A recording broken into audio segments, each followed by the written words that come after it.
नमस्ते दोस्तों। तो देखा आपने, जो जो जलती है आखिरकार बुझी जाती है।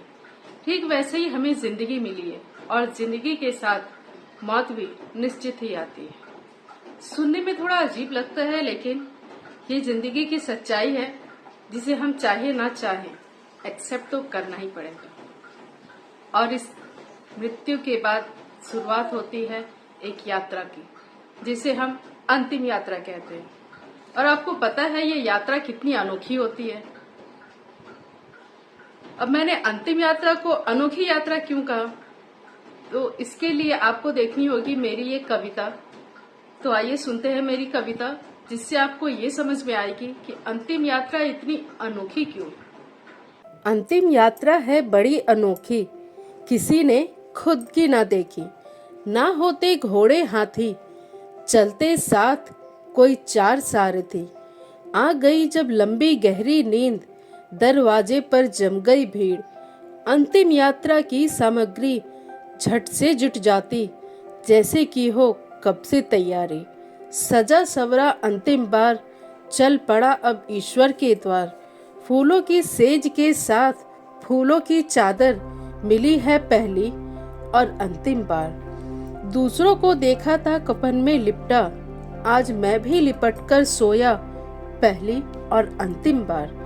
अपनों को हमेशा हंसना सिखाया, उनके रोने पर भी आज जगना पाया। अंतिम है अपनों संग ये सफर, शांति है छाई हर तरफ। हुई है सब तैयारी सिर्फ मेरे लिए, सोया जो हूँ अर्थी पर बिना किसी की आज्ञा लिए। सब कुछ हुआ है पहली और अंतिम बार। कंधों पे सवार अपनों के ले चला गया अंतिम यात्रा पे।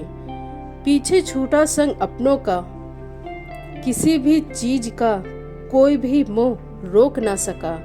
अपनी ही अंतिम यात्रा की तैयारी खुद ना कर सका। कौन कौन शामिल हुआ इस यात्रा में, बिना निमंत्रण आए सब जाने कैसे इस यात्रा में। चिता भी सज गई मेरी पहली और अंतिम बार। लकड़ियों संग मुझे भी आज मिलेगी अग्नि, अपने ही जलाएंगे मुझको देकर मुखाग्नि। जलने की तकलीफ तो तनिक भी ना होगी, क्योंकि ये तो है अंतिम यात्रा मेरी ही पहली और अंतिम बार। अंतिम यात्रा सच में है बड़ी अनोखी, अपनी तो किसी ने ना देखी। थी मेरी ये अंतिम यात्रा, पर मैं ही नहीं था इस यात्रा में। ऐसी ही होती है अंतिम यात्रा बड़ी अनोखी, अपनी तो किसी ने ना देखी। सच में अपनी तो किसी ने ना देखी।